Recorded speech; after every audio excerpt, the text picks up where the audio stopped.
Olá, meu amigo, olá você, minha amiga, olá vocês todos que me acompanham aqui no A Vida Continua. Bem-vindos ao nosso canal. Mais uma vez, bem-vindos. Em mais uma live que nós estamos transmitindo aqui, diretamente aqui da minha terrinha. Estou aqui de frente para uma janela, mostrando aqui umas montanhas.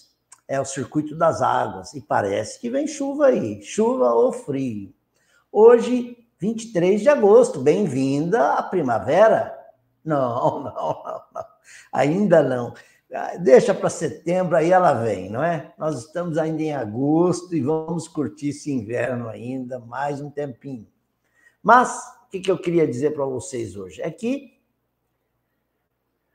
passamos a semana numa expectativa de falar sobre Bezerra de Menezes. E por quê? Por que Bezerra? Porque dia 29 de agosto agora nós comemoramos, lembramos mais uma passagem do seu aniversário. Bezerra de Menezes, Adolfo Bezerra de Menezes, que nasceu no 29 de agosto de 1831. 31, quando... O que aconteceu em 31? Para quem é bom de história, pense lá, estava terminando a era de Dom Pedro I. Dom Pedro I estava indo embora, pegou o chapéu dele, para Portugal. A Revolução do Porto lá exigia a presença dele lá para assumir o trono que Dom João estava deixando para ele, e no lugar dele aqui no Brasil ficava Dom Pedro II, mas era um menino, Pedro de Alcântara, com 6 anos. Então ele ficou sob os cuidados de um tutor. Quem foi esse tutor? José Bonifácio de Andrada e Silva, não é isso? Eu falo meio de lembranças, eu não gravei nada nesse sentido, não escrevi nada. Ora, em 1831 começa o período regencial, de regências no Brasil. É nesse período de lutas políticas em várias províncias do país, no Pará, na Bahia, etc., que nós vamos ver o nascimento de Bezerra de Menezes. Quem quiser ver o filme, Diário de um Espírito, muito bonito, por sinal, vi hoje. Falei, poxa, eu vi o trailer, mas eu quero ver o filme agora. Está aí disponível no YouTube, você pode ver. Uma belíssima interpretação de Carlos Vereza, vivendo a pessoa de Bezerra de Menezes. Você verá também uma bela direção de Glauber Filho, né? Eu vi Nanda Costa também, tem uma gente boa ali, o filme é bem feito. E eles traduziram para nós aquele tempo, aquela época, e trouxeram para nós. Eu me emocionei. Mostraram Rio de Janeiro daquele tempo, né? Então a gente tem que dizer que, olha, Bezerra de Menezes é uma figura realmente importante do nosso movimento espírita. Por isso que nós abrimos essa série dos grandes vultos com Bezerra de Menezes. Mesmo porque está chegando aí o aniversário de nascimento, 29 de agosto de 1831, e vai desencarnar em 11 de abril de 1900, depois de quase 5 meses de enfermidade, preso numa cadeira, na cama, ele que foi médico a vida inteira, e que curou a tantos, sofreu uma enfermidade até o fim. Teve que beber o seu cálice, até o finzinho, como eu vou fazer agora, porque o tempo está muito seco. Mas vamos começar falando de Bezerra, mas antes eu queria mostrar para vocês o que está no UOL de hoje. Aliás, já saiu, ficou um tempinho lá na primeira página, à tarde já não estava. Vou ver se eu consigo aqui falar um pouquinho de umas notícias que estão ocorrendo com muita frequência. E nós, espíritas, temos que estar up to date. Quer dizer, atualizando sempre. Ou a doutrina precisa atualizar, ou os homens da Terra é que precisam se atualizar na doutrina. E, por enquanto, o Espiritismo tem dado suas respostas muito objetivas e firmes, caminhando, se não ao lado, mas à frente até da ciência. É com relação às crianças trans. Vejam só o que estava hoje na internet. E você acha lá, porque sai até com alguma frequência. Digite lá o UOL, Viva Bem, e você vai ver a matéria que saiu hoje. Com 4 anos, minha criança perguntou se podia morrer para nascer menina. Vejam, a mãe Tamires está falando da filhinha dela, Ágata, que hoje tem cerca de 9 anos, né? Aí, as duas. E a mãe está dizendo aí, com 4 anos, minha criança perguntou se podia morrer para renascer menina. Não é uma coisa muito séria? Veja que ela não diz, meu filho de 4 anos me pediu, me perguntou se morresse hoje amanhã, e podia voltar amanhã como menina. Ela falou, minha criança. Ela não definiu o sexo da criança. A matéria é interessante, eu não vou mostrar toda ela, porque dá para ler, está na revista, não está na revista, está no site, né? No site Viva Bem. Tamires Nunes, 34 anos, tornou-se ativista pelos direitos trans infanto-juvenil. Ou infanto-juvenis, né? Ficaria melhor. Após entender que sua filha, a Ágata, hoje de 9 anos, é uma criança transgênero.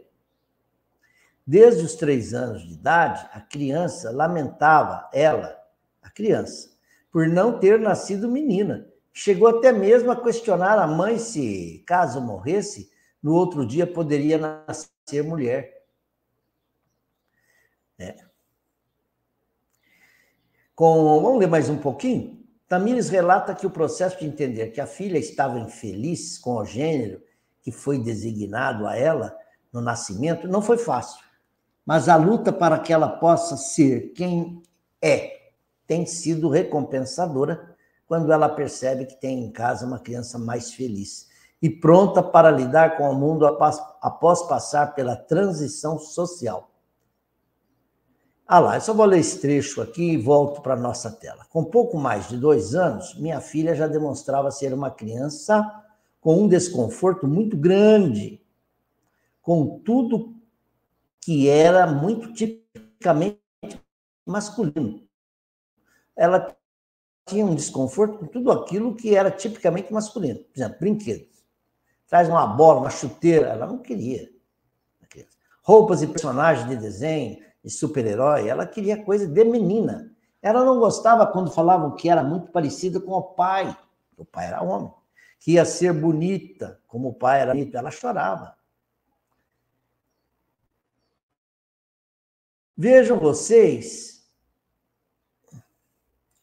eu vou ver se eu... É isso, agora eu vou ver a tela com vocês aqui. Vocês estão vendo que essa questão trans é muito recorrente, nós precisamos estudar mais isso. E essa matéria de hoje mostrou que há vários núcleos de pesquisa e acompanhamento na Universidade de São Paulo, na Unifesp, que é a Universidade de São Paulo, né? Ou Escola Superior São Paulo. Unifesp é uma coisa, a USP é outra. E também em outras universidades. Mas o Brasil, desculpe, apenas engatinha. Imagine isso na Europa, na América, nos Estados Unidos, precisamente, como isso já deve estar bem mais adiantado. Porque, veja bem, a criança se dá conta de que está numa embalagem que não é a dela. Reminiscência da vida passada. Claro.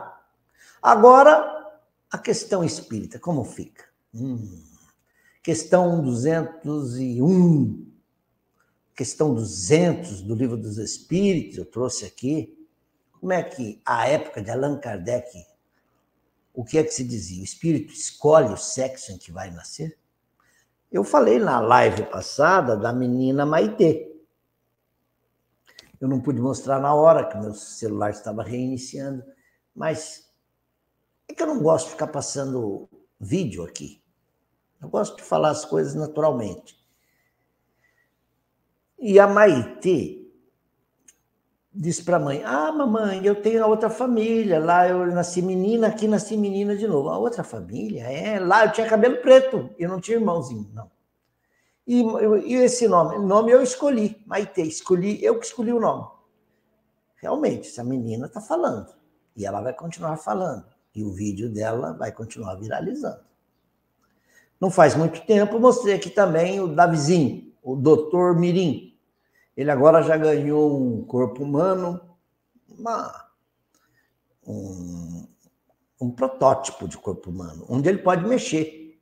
Então está ele lá trabalhando no coração, na veia cava, trabalhando lá, fazendo experiência. O menino tem 4 para 5 anos, ou 6, vamos dizer que ele tenha feito 6. Mas o menino já é uma notícia nacional. Por que eu faço esse preâmbulo? Para mostrar que muitos espíritos saem de uma reencarnação, entram na outra, e entram com aquilo tudo fresquinho dentro deles. E muitas vezes não se preparam adequadamente para uma existência e escolhem uma prova superior às suas forças e pode sucumbir por causa disso. No outro caso, a criança quer nascer no mesmo sexo, mas é preciso ver como é que está a sua carteira de responsabilidades, né? Como é que está lá o seu portfólio lá, o que é que diz lá? Às vezes a criança vai nascer nessa situação, no sexo que ela não gostaria, justamente para aprender a respeitar as coisas de Deus. Não é? Para a gente refletir um pouco. Quem avilta, banaliza, vulgariza o sexo, e nós temos visto isso cotidianamente, acarreta para si sérios problemas. Por quê? Transgride leis sagradas. Imagine um homem que, durante uma existência, foi um aproveitador, explorador de mulheres. Ou aqueles que exploram mesmo e põem uma casa de prostituição e põem mulheres para ganhar a vida e dinheiro para ele.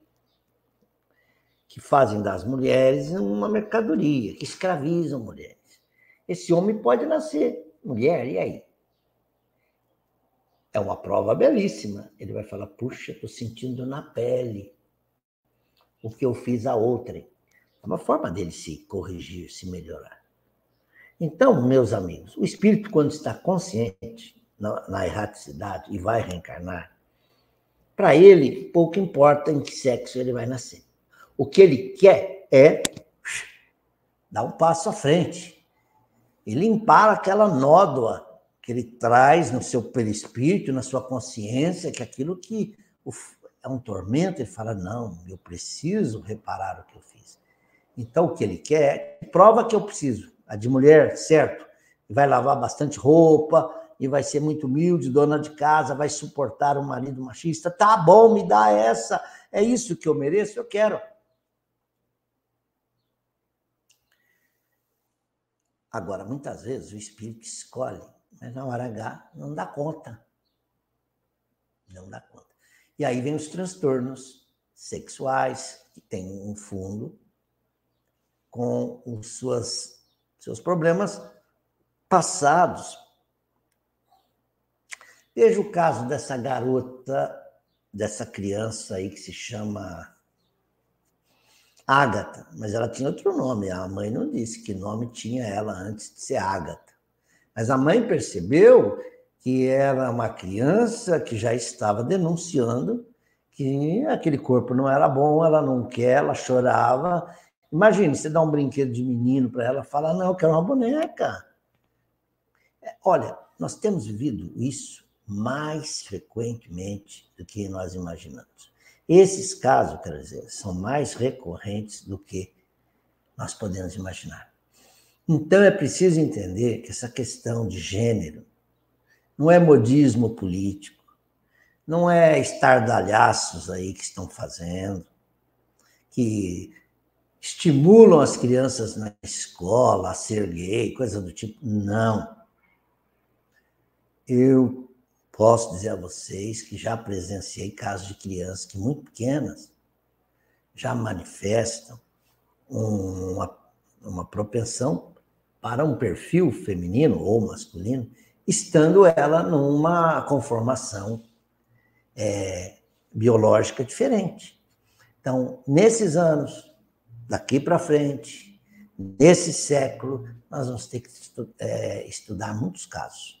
Eu vejo que a ciência já tem meios de controlar, bloquear a puberdade numa criança trans. Com tratamento hormonal pode levá-la para o perfil mais adequado. Se isso fizer bem psiquicamente para aquele espírito ali encarnado, tudo bem. E se a sociedade não rechaçar esse indivíduo, que infelizmente os trans são muito rejeitados, a transfobia é presente, homofobia já é um pouco menos, mas a transfobia, nossa, é terrível. E no mês de setembro agora nós vamos começar a falar sobre o Setembro Amarelo. Vocês vão ver quantos casos de suicídio entram aí nessa classe do bullying e quantos não morrem por transfobia, homofobia. Tá bom? Esse era o preâmbulo dessa primeira parte da nossa live, mas vamos chamar a nossa vinheta.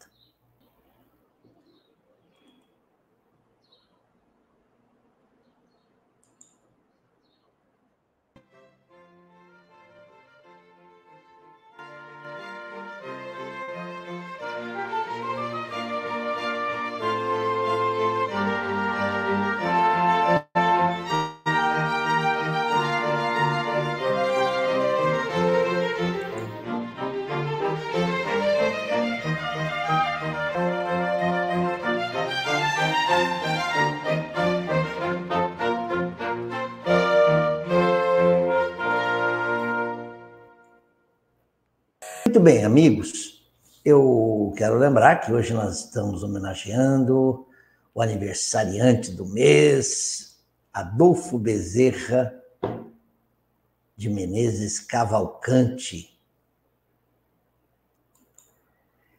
Eu fiz aqui uns slides, preparei uns slides para a gente conversar. Vamos lá? Vamos lá.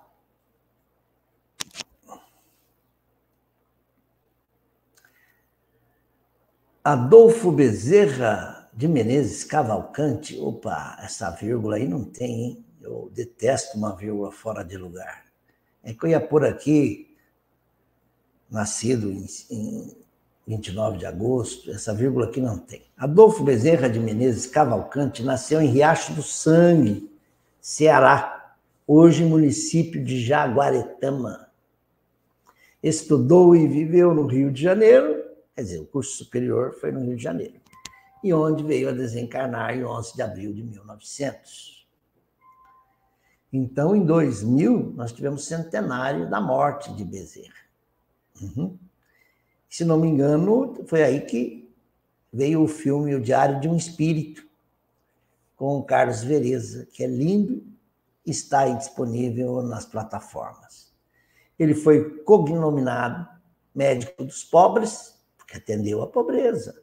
Tinha o seu consultório particular, mas a grande demanda era da pobreza, e era lá que ele fez jus ao nome médico dos pobres. E ainda o Kardec brasileiro. Então, vocês estão vendo que nós estamos falando de uma personalidade importante da nossa história. Bezerra de Menezes não é apenas uma personalidade espírita, é uma personalidade nacional. Ele foi também político. Há um tabu de que ninguém deve ir para a política. Quando um espírita se candidata aí, todo mundo diz, olha, esse daí já se perverteu, já se corrompeu, quer ser político. Mas vejam o exemplo de Adolfo Bezerra de Menezes. Foi vereador, depois deputado-geral, que equivale ao deputado federal de hoje. Lembre-se que, à época, a capital, a corte, ficava no Rio de Janeiro, né? No Palácio do Catete. E ele foi abolicionista, fez vários discursos na tribuna, defendendo a lei abolicionista, a lei do sexagenário, primeira, né? Depois a do ventre livre. Trabalhou junto com o Quintino Bocaiúva, muito diretamente para a abolição da escravatura ou do regime escravocrata no Brasil. Eu vi uma entrevista, é um vídeo com Jorge Damas, acho que é um vídeo da FEB, onde ele fala, esse Jorge Damas conhece muito a história de Bezerra, do trabalho de Bezerra como deputado. Não foi aquele deputado que apenas vai lá, bate o ponto e vai embora, não. Ele tem vários projetos vitoriosos que ele implementou, tanto na saúde pública, como médico, como também para diminuir a carestia, na época do Império. E quando veio a República, em 1889, eu acho que nesse caso ele já tinha deixado a política. Mas quando ele estava ainda na política, ele fez lindos sermões lá, inclusive o sermão no qual ele se apresenta como espírita. Foi casado 2 vezes. Curioso que ele foi casado com Maria Cândida, depois com Ana Cândida, a irmã. Ele casou com a cunhada depois. Faleceu a esposa, ele casou com a cunhada.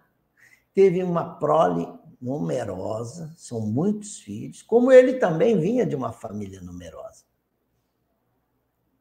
Se vocês querem saber um pouco mais da vida de Bezerra, aí sim, vão lá nos vídeos, tem muito material na internet, além do filme. Tem a entrevista que o Carlos Vereza faz no programa do Jô Soares, também interessante. E vocês vão entender que, na época do Império, o que era o Ceará? Ainda mais naquele período regencial e depois no mandato de Dom Pedro II. Era o coronelismo. Era fazendeiro, não tinha eleição direta. Bezerra era filho de um fazendeiro, Antônio Bezerra de Menezes. E o capitão, ele era também da Guarda Nacional, tinha posses, tinha fazenda. Tinham 2 fazendas, a família era rica. E eram ligados à política, eram do Partido Liberal. Lembram que nessa época o Brasil tinha 3 partidos, né? O liberal, o conservador, acho que um moderador também. Eles eram do Partido Liberal e as violências corriam soltas. Um dos dirigentes do partido, uma liderança que estava no poder, que era vice-governador à época, da província lá do Ceará, foi assassinado. Então, todas as lideranças, os correligionários desse político ficaram no alvo das violências, como ocorreu ao pai de Adolfo Bezerra de Menezes. Por isso, ele, com 11 anos, teve que se mandar em fuga para o Rio Grande do Norte, foram viver lá na cidade de Serra dos Martins, e lá ele fez o 1º grau, né? Seria o ginásio. Eu acho que não foi nem o ginásio ainda, acho que ainda era o curso primário ainda. E ele já aprendia latim e deu aula de latim. Vocês vão ver. Ele era professor de latim, substituiu o professor. Era bom em matemática, em ciências humanas, médicas. Volta depois disso, já com 17 anos, para o Ceará, mas já vão direto para Fortaleza. Em Fortaleza ele conclui os estudos, aí o pai paga-lhe a viagem, ainda tinha recursos, para ele estudar no Rio de Janeiro. Ele pega um vapor e vem para o Rio. No Rio, as coisas mudam. Ele não ficou sustentado pelos pais. Não, ele teve que custear os estudos. Dava aula particular, para pagar o aluguel. Vem um aluno lá, paga adiantado para ter aula de matemática. E nunca veio assistir a aula. É um dos causos em torno da figura de Bezerra. E ele, numa privação danada, estuda, se forma, põe o anel de médico, monta seu consultório. Ainda não é espírita, ao contrário, é católico, bem católico. Com toda a sua família, seus irmãos, todos. Católico mesmo, daqueles de fazer todos os votos religiosos. Ah, mas aí nos anos 50 para 60 aparece uma doutrina nova, os primeiros livros de Allan Kardec são traduzidos no Brasil, quem conhecia francês já estava traduzindo, era uma febre. E o livro de Bezerra de Menezes, o livro dos Espíritos de Allan Kardec,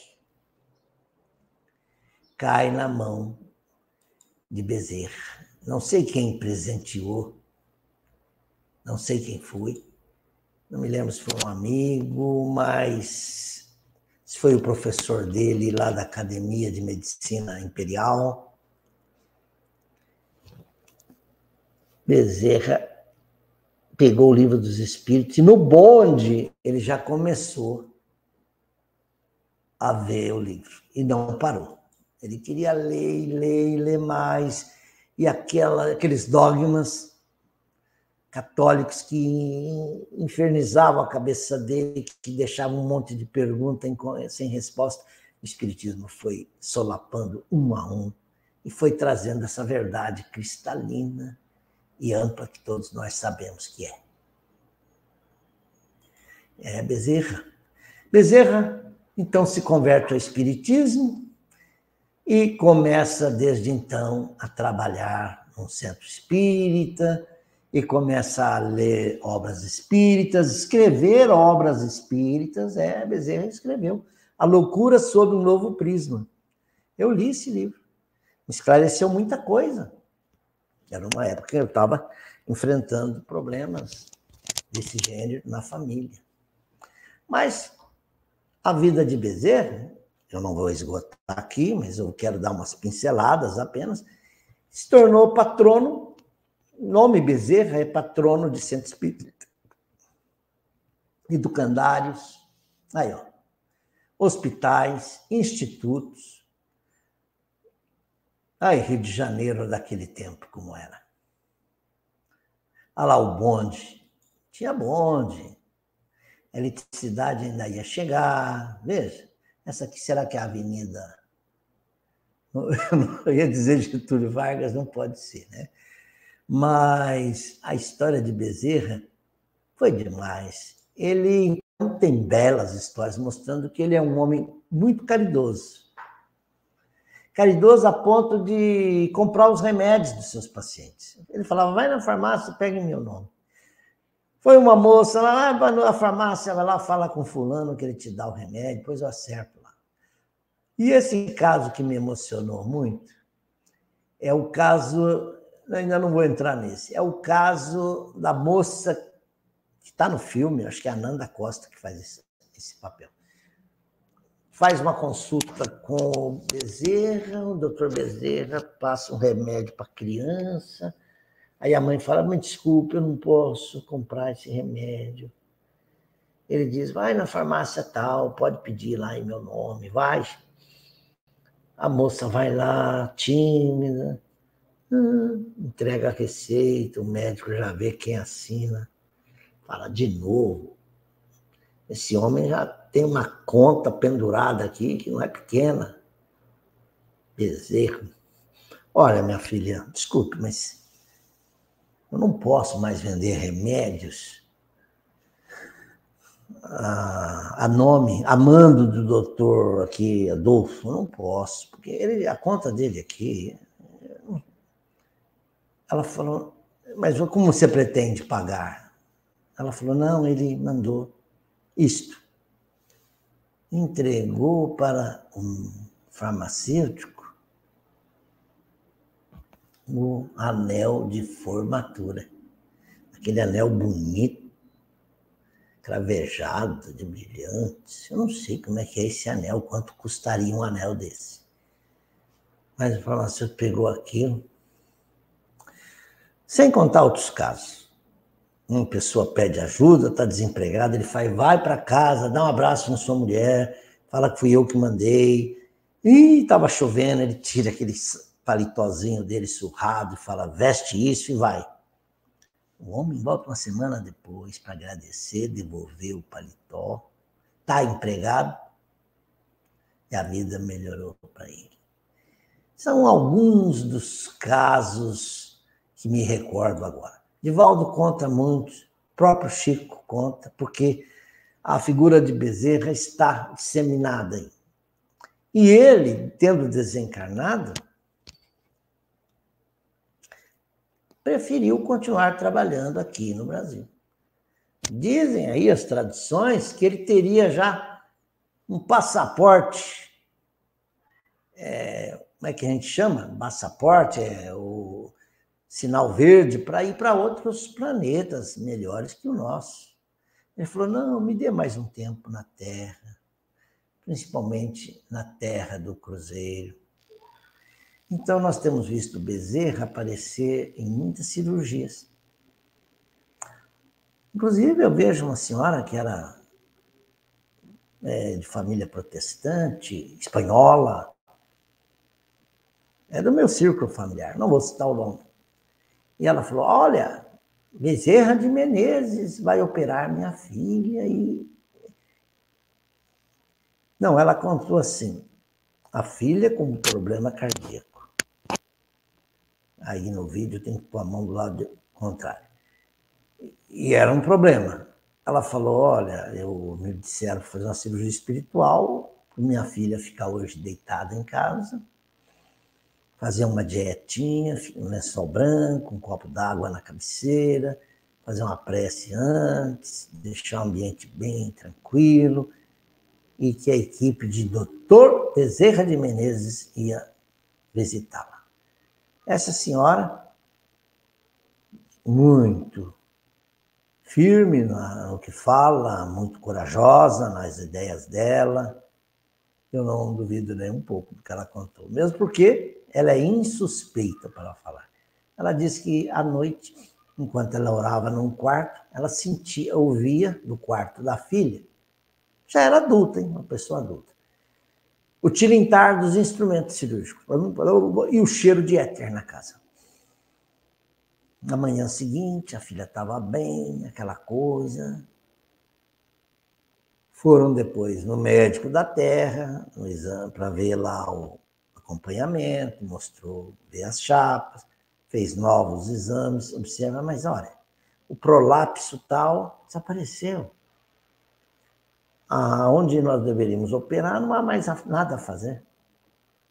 O que aconteceu, dona Yolanda? O que aconteceu? Aí ela contou. Casos assim estão cheios, pululando aí na literatura espírita. Então, a figura de Bezerra de Menezes, ele equivaleria a um Padre Inciso dos nordestinos, lá do norte, de Juazeiro, a um Nosso Senhor do Bonfim, na Bahia. É uma figura carismática. Está aqui no inconsciente das pessoas. As pessoas querem rezar para um santo. Olha que Bezerra de Menezes não foi santo, é um homem comum. Padeceu, trabalhou, lutou, desencarnou. Inclusive dizem, ele morreu na miséria. Não. Pessoas desse naipe, dessa estirpe, não morrem na miséria. Quem morre na miséria é o É o homem mulambo, indolente, é o vagabundo, é o beberrão que cai um dia na calçada e não tem forças para o trabalho. Não é o caso de Bezerra. Bezerra é um homem que trabalhou a vida inteira. E mesmo doente ainda trabalhava. E ao que ele não fez foi fortuna, que para a sociedade de hoje é o que vale dizer. Morreu rico ou morreu sem nada? Ah, não tinha bens, então morreu na miséria? Não.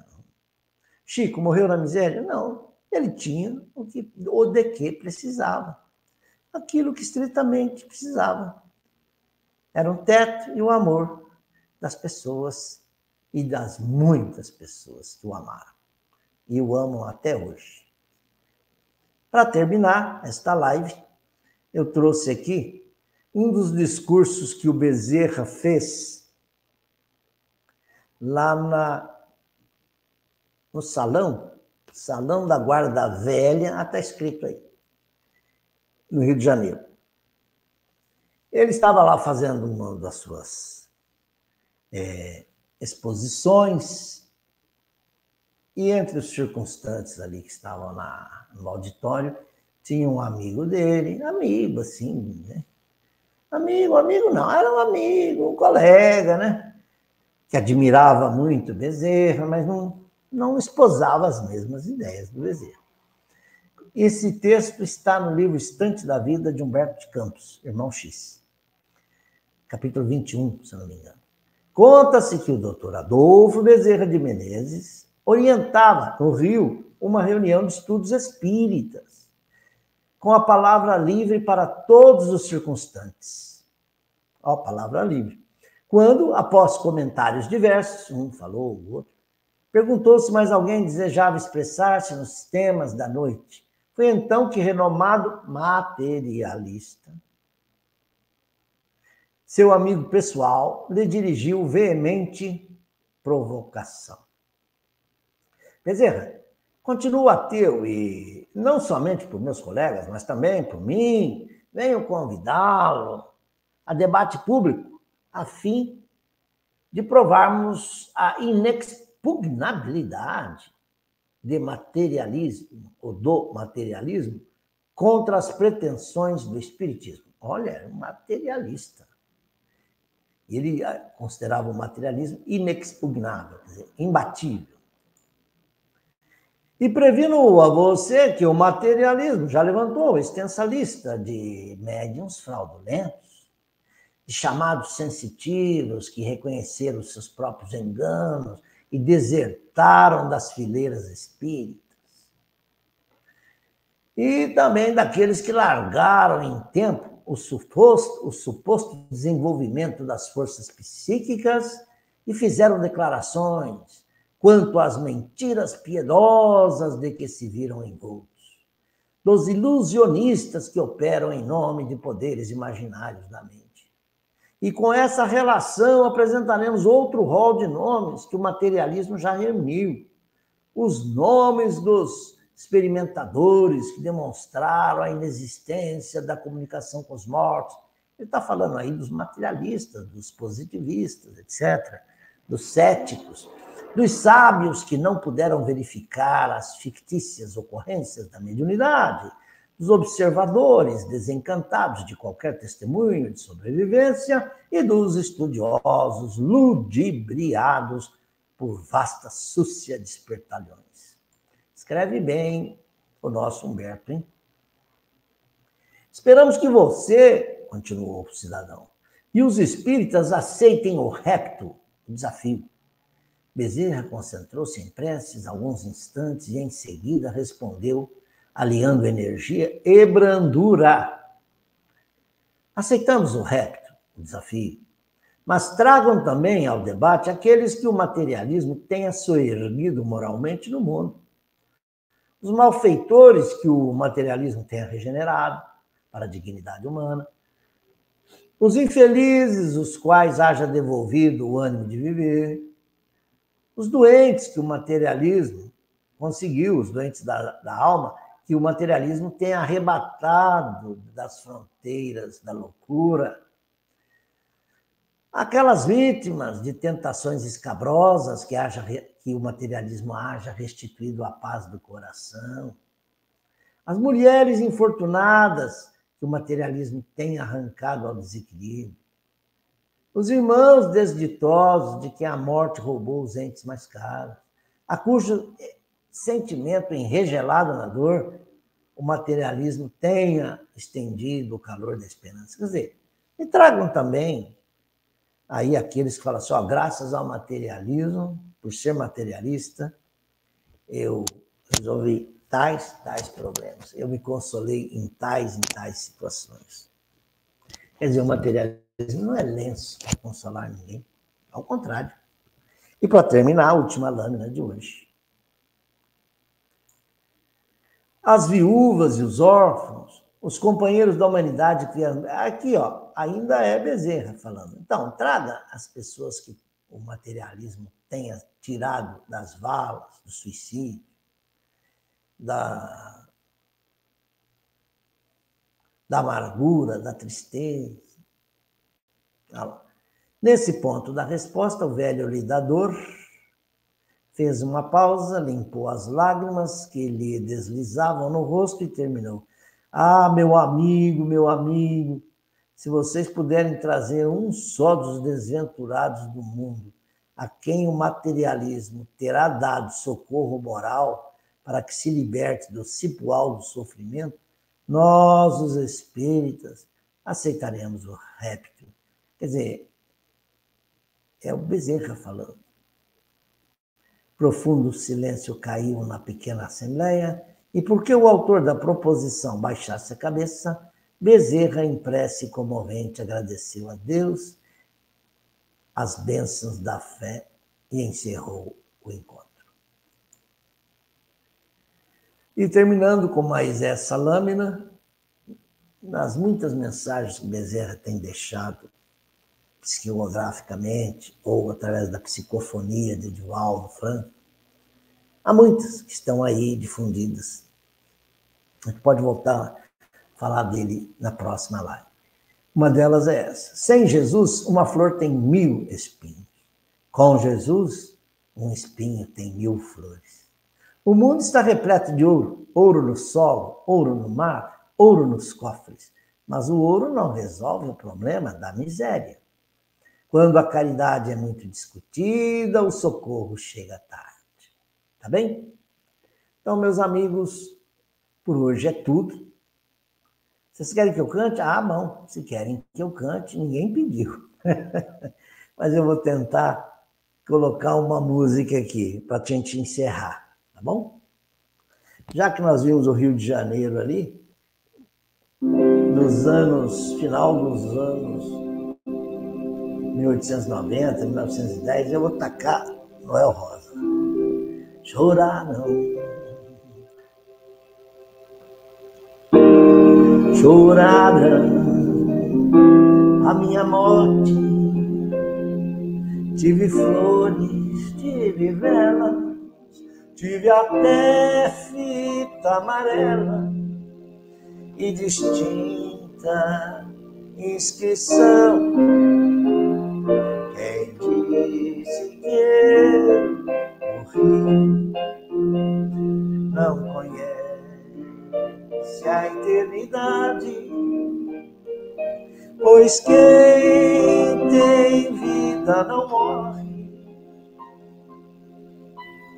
quando conhece a verdade.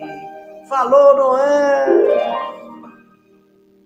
Até a próxima live, se Deus quiser, com mais um A Vida